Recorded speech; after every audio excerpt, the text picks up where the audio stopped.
ओम शांति। 22 जुलाई 2023।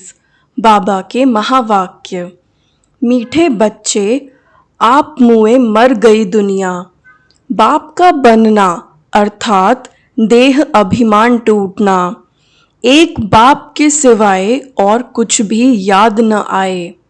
प्रश्न: अंत का समय समीप देखते हुए कौन सा स्लोगन सदा याद रखना है? उत्तर: किनकी दबी रहेगी धूल में, किनकी राजा खाए। यह स्लोगन सदा याद रखो, क्योंकि अभी दुख के पहाड़ गिरने हैं, सबका मौत होना है। तुम बच्चे तो अभी बाप पर पूरा बलि चढ़ते हो, तुम्हारा सब कुछ सफल हो रहा है। तुम एक जन्म बलि चढ़ते, बाप 21 जन्मों के लिए बलिहार जाता है। 21 जन्म तुम्हें लौकिक माँ बाप के वर्षे की दरकार नहीं। द्वापर से फिर जैसा कर्म वैसा फल मिलता है। गीत: मैं एक नन्हा सा बच्चा हूँ। ओम शांति। यह तो मनुष्य मात्र जानते हैं कि ऊंच ते ऊंच भगवान है। भगवान को हमेशा परम पिता परमात्मा कहते हैं और उनका ऊंचा नाम भी है, ऊंचा ठाव भी है। सबसे ऊंच मूल वतन में रहते हैं। अब जबकि गॉड फादर कहते हैं तो जरूर बच्चे ही ठहरे। ऐसे तो नहीं कह सकते हम फादर हैं। सर्वव्यापी कहने से तो सब फादर हो जाते। उनको तो हमेशा परे ते परे परम धाम में रहने वाला परम पिता परमात्मा कहा जाता है। ऊंच ते ऊंच भगवान, इसीलिए सब भक्त उनको याद करते हैं, कहते भी हैं। भगवान को ही भक्तों को भक्ति का फल देने यहाँ आना पड़ेगा। वह बाप है स्वर्ग का रचयिता। क्रिएटर जरूर नई दुनिया ही रचेंगे, तो वह आएगा कहाँ? क्या पतित दुनिया में व पावन दुनिया में? देखो, यह बात अच्छी रीति धारण करने की है। तुम कोई छोटे नहीं हो, शरीर के ऑर्गन्स तो बड़े हैं ना। तुम जानते हो सभी बाप को याद करते हैं, समझते हैं यहाँ दुख है। हमको ऐसी जगह ले चलो जहाँ शांति सुख हो। ड्रामा अनुसार बाप को आना ही है।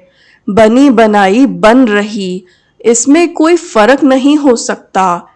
वर्ल्ड की हिस्ट्री ज्योग्राफी चक्र लगाती रहती है। 4 युग फिरते रहते हैं। कलयुग के बाद होता है संगम युग। कलयुग और सतयुग के बीच का यह है कल्याणकारी धर्माऊ युग। यह है पुरुषोत्तम युग, अर्थात उत्तम ते उत्तम, मर्यादा पुरुषोत्तम बनने का युग। इस युग जैसा उत्तम युग कोई होता नहीं। सतयुग त्रेता का संगम युग कोई ऊंच नहीं है। उसमें तो 2 कला सुख की कम होती है। इस संगम युग की ही महिमा है। तुम जानते हो बाप तो है ऊंच ते ऊंच, ऐसे नहीं कि सर्वव्यापी है। बच्चे कितने भूल करते हैं, परंतु भूल भी ड्रामा अनुसार होनी ही है। मैं फिर आकर अभूल बनाता हूँ। बाप कहते हैं, मुझे तुम ऊंच ते ऊंच भगवत कहते हो। मैं फिर तुम बच्चों को अपने से भी ऊंच बनाता हूँ। तब तो भक्त याद करते हैं, लेकिन सर्वव्यापी कहने से मिट्टी में मिला दिया है, तो खुद भी ऐसे कंगाल दुखी हो गए हैं। भारत सुखधाम था, अब दुखधाम है। अब बाप कहते हैं, मैं तुमको अपने से भी ऊंच बनाता हूँ। मैं तो परम धाम ब्रह्मांड में रहता हूँ। तुम भी वहाँ रहते हो, फिर यहाँ आते हो पाठ बजाने। जानते हो ब्रह्मांड है ऊंचे ते ऊंच चोटी, तो ऊंचे ते ऊंच शिव बाबा की क्या निशानी रखेंगे? वह तो एक स्टार है, जैसे आत्मा वैसे परमात्मा। चमकता है भ्रकुटी के बीच में अजब सितारा। आत्मा का रूप है ही स्टार। यह बना बनाया ड्रामा है। इसमें सभी आत्माएं ब्रह्मांड निराकारी झाड़ में रहती हैं, जिसको निर्वाण धाम कहा जाता है। आत्माएं निराकारी दुनिया स्वीट होम से आती हैं। अभी तो दुखधाम है। कितने पार्टीशन हैं। सतयुग में कोई पार्टीशन नहीं था। भारत ही ऊंच खंड था। बाबा को सत्य माना ट्रुथ कहा जाता है। बाबा कहते हैं, मैं सचखंड स्थापन करने आता हूँ तो जरूर नई दुनिया स्थापन कर पुरानी दुनिया को मिटाना पड़े ना। अभी दुख के तो पहाड़ गिरने वाले हैं। किनकी दबी रहेगी धूल में। वह भी समझते हैं कि हम जो बॉम्ब्स बनाए आपस में आंख दिखाते हैं तो आखिर खात्मा तो जरूर होना है। परंतु पता नहीं कौन प्रेरक हैं जो ऐसी चीज बनवा रहे हैं। गीता में भी है कि पेट से मूसल निकले। यह है सारी बुद्धि की बातें। बॉम्ब्स निकालते हैं अपने नेशन का विनाश करने। यादव, कौरव, पांडव 3 सेनाएं हैं ना। यादव कौरव लड़कर खत्म हुए। बाकी कौरव पांडवों की कोई लड़ाई नहीं होती। तुम्हारी कोई से युद्ध नहीं। तुम हो योग बल वाले राज ऋषि। सन्यासी है हठ योग ऋषि। वह शंकराचार्य, यह शिवाचार्य। श्री कृष्ण आचार्य नहीं कहेंगे। वह अब नॉलेज ले रहा है फिर सो श्री कृष्ण बनने के लिए। यह राजधानी स्थापन हो रही है। तुम पतित कांटों से दैवी फूल बन रहे हो। गीत में भी सुना, आओ अजामिल जैसे पापियों का उद्धार करो। गाया भी जाता है, पतित पावन वही सतगुरु है, जो तुमको नर से नारायण राजाओं को राजा बनाते हैं। यह है एम ऑब्जेक्ट। यह पाठशाला है ना। इसमें हम नर से नारायण, नारी से लक्ष्मी बनते हैं। इसमें अंधश्रद्धा की बात नहीं। स्कूलों में एम ऑब्जेक्ट होती है ना। तुम बाप के पास आए हो बेहद का वर्षा लेने। वहां का वर्षा यहाँ लेना होता है। वह है ही सुख धाम। यह है दुख धाम। गीत में सुना, मैं छोटा सा बच्चा हूँ। तुम बच्चे हो ना। कोई 25 वर्ष का, कोई 20 वर्ष का। बाबा कहते हैं, एक दिन का बच्चा भी वर्षा ले सकता है। बेहद का बाप फिर भारत को हीरे जैसा बनाने आया है। सतयुग में कितने हीरो जवाहरों के महल थे, बात मत पूछो। फिर जब भक्ति मार्ग शुरू होता है तो पतित राजाएं बैठ सोमनाथ जैसा मंदिर बनाते हैं। राजाओं के पास मंदिर होते हैं। आजकल तो बहुत ही मंदिर बनाते रहते हैं। सबसे मुख्य मंदिर किसने बनाया होगा? जो पूज्य से पुजारी बनते हैं, जरूर उन्होंने ही बनाया होगा। आप ही पूज्य, आप ही पुजारी। यह महिमा परम पिता परमात्मा की नहीं है। उनकी महिमा तो सबसे न्यारी है। हर एक मनुष्य की महिमा अलग होती है। ऊंचे ते ऊंच महिमा है बाप की, जिससे तुम 21 जन्मों का वर्षा पाते हो। फिर द्वापर से लेकर तुम लौकिक बाप का बच्चा बन जैसे जैसे कर्म करते हो ऐसा जन्म लेते हो। धन दान करने से एक जन्म अल्पकाल सुख का वर्षा मिल जाता है। राजाएं भी तो रोगी बनते हैं ना। स्वर्ग में तुम रोगी नहीं बनते हो। तुम्हारी एवरेज 150 वर्ष आयु रहती है। कितने हेल्दी रहते हो। बीमारी दुख आदि का नाम नहीं। शिव बाबा बच्चों के लिए सौगात ले आते हैं। इसको हथेली पर बहिष्ट कहा जाता है। पुरुषार्थ करना चाहिए, चाहे सूर्यवंशी बनो, चाहे चंद्रवंशी बनो, चाहे साहूकार प्रजा। एम ऑब्जेक्ट तो है श्री कृष्ण जैसा बनना। बाकी श्री कृष्ण वाच तो कभी हुआ नहीं है। यह है भगवानुवाच। समझाया जाता है, यह है रुद्र ज्ञान यज्ञ। राजस्व अर्थात स्वराज्य प्राप्त करने के लिए। शास्त्रों में तो बड़ी कहानी लिख दी है। बाप पर बलि चढ़ने से बाप फिर 21 जन्म बलि चढ़ते हैं। बाप तुम बच्चों को ऊंचे ते ऊंच बनाते हैं। ब्रह्मांड में रहने वाले ब्रह्मांड के मालिक ठहरे ना। फिर तुम विश्व के मालिक बनते हो। मैं विश्व का मालिक नहीं बनता हूँ, तुमको बनाने के लिए आता हूँ। तुम कहते भी हो पतित पावन आओ, आकर पावन बनाओ। फिर सर्वव्यापी कैसे ठहरा? सदगति दाता पतित पावन तो एक ही बाप है। इस समय सभी तमो प्रधान बन गए हैं। सतो रजो तमो से सबको पास करना ही है। हर चीज पहले सतो प्रधान होती है, फिर तमो प्रधान बनती है। सतयुग में भी देवी देवताएं सतो प्रधान, फिर त्रेता में सतो राम राज्य क्षत्रिय, फिर रजो में वैश्य, तमो में शूद्र वर्ण भी है ना। विराट रूप में देवता क्षत्रिय वैश्य शूद्र दिखाते हैं। बाप और ब्राह्मण गुम कर देते हैं।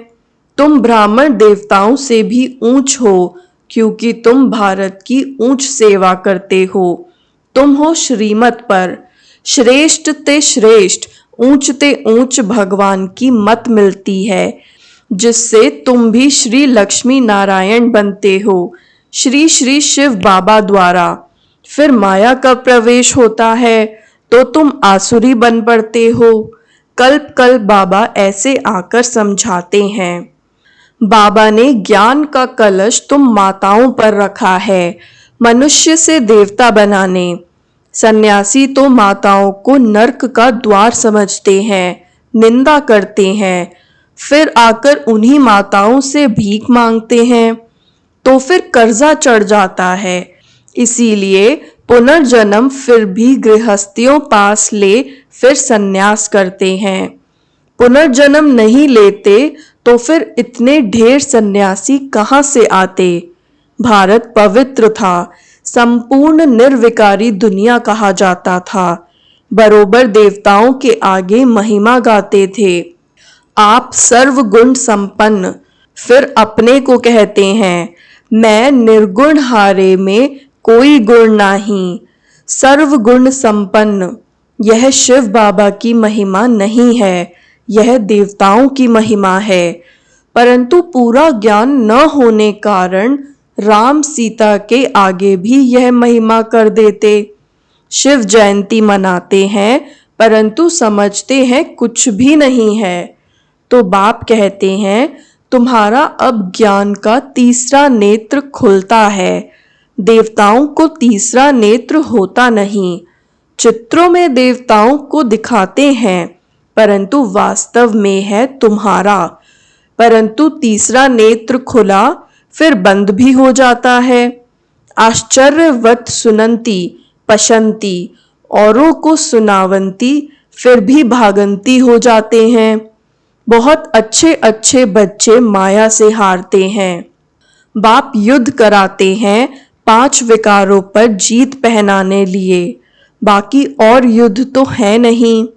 तुम अभी हो ब्रह्मा वंशी, फिर देवता बनेंगे। अभी शूद्र से ब्राह्मण वर्ण में आए हो। इस समय सृष्टि का चक्र पूरा बुद्धि में है, नाटक पूरा होता है। बाप ले चलने लिए आए हैं। माया ने सबको पतित बनाया है। अब बाप कहते हैं योग अग्नि से तुम विकर्माजीत बनो। इसमें मेहनत है और कुछ करना नहीं है, बाप को याद करना है। बाबा हम आपके थे, आपने हमको फिर सतयुग में भेजा, पुनर्जन्म सतयुग में लेते रहे, फिर त्रेता में आए तो पुनर्जन्म त्रेता में लिए। इसको भी बाप कहते हैं तुम अपने जन्मों को नहीं जानते हो, हम बताते हैं। मनुष्य 84 जन्म कैसे लेते हैं? 84 लाख की तो कोई बात ही नहीं हो सकती। कल्प की आयु ही 5000 वर्ष है। इन शास्त्रों ने तुम्हें घोर नींद में सुला दिया है। अब बाप ने तुमको जगाया है। तुम जागकर बाप से वर्षा ले रहे हो। तुम छोटे बच्चे हो, कोई 3 मास का, कोई 4 मास का। तुम ईश्वर के बनते हो तो फिर आप मुए मर गई दुनिया। बाप का बनते हो तो देह अभिमान टूट जाता है। बाप कहते हैं, शरीर में रहते हुए, गृहस्थ व्यवहार में रहते हुए कमल फूल समान रहना है। सतयुग में तुम पवित्र संबंध में थे, अब अपवित्र गृहस्थ धर्म वाले बने हो। तुम देवी देवता धर्म वाले ही 84 जन्म लेते हो। भक्ति भी तुम शुरू करते हो, पूज्य से पुजारी तुम बनते हो। पहले तुमने अव्यभिचारी भक्ति की, अब भक्ति भी व्यभिचारी बन पड़ी है। फिर तुमको बाप से वर्षा मिलता है। बाप को आना भी संगम युग पर होता है। युगे युगे कहने से करके 4 युग कहो ना। फिर 24 अवतार, कच्छ मच्छ अवतार कैसे हो सकेंगे? God is one. रचयिता भी एक है तो उनकी रचना भी एक है। अच्छा, मीठे मीठे सिकिलधे बच्चों प्रति मात पिता बाप दादा का याद प्यार और गुड मॉर्निंग। रूहानी बाप की रूहानी बच्चों को नमस्ते। रूहानी बच्चों की भी रूहानी बाप दादा को याद प्यार गुड मॉर्निंग और नमस्ते। धारणा के लिए मुख्य सार। पहला, स्वराज्य के लिए बाप पर बलि चढ़ना है। एम ऑब्जेक्ट सदा सामने रखनी है। पुरुषार्थ कर सूर्यवंशी बनना है। दूसरा, बाप से जो ज्ञान का तीसरा नेत्र मिला है वह सदा खुला रहे। माया की प्रवेशता न हो जाए, इसका पूरा ध्यान रखना है। योग अग्नि से विकर्मा जीत बनना है। वरदान, सर्व संबंधों से बाप को अपना बनाकर एक रस रहने वाले नष्टो मोहा स्मृति स्वरूप भव। सर्व संबंधों से बाप को अपना बनाकर एक रस रहने वाले नष्टो मोहा स्मृति स्वरूप भव। नष्टो मोहा स्मृति स्वरूप बनने के लिए सर्व संबंधों से बाप को अपना बनाओ। किसी भी दैहिक संबंध में बुद्धि का लगाव न हो। अगर कहीं भी लगाव होगा तो बुद्धि भटकेगी। बैठेंगे बाप को याद करने और याद वही आएगा जिसमें मोह होगा। किसका मोह पैसे में होता है, किसका जेवर में, किसका किसी संबंध में। जहां भी होगा वहां बुद्धि जाएगी। अगर बार बार बुद्धि जाती है तो एक रस नहीं रह सकते। स्लोगन, प्रकृति को दासी बना दो तो उदासी दूर भाग जाएगी। प्रकृति को दासी बना दो तो उदासी दूर भाग जाएगी। ओम शांति।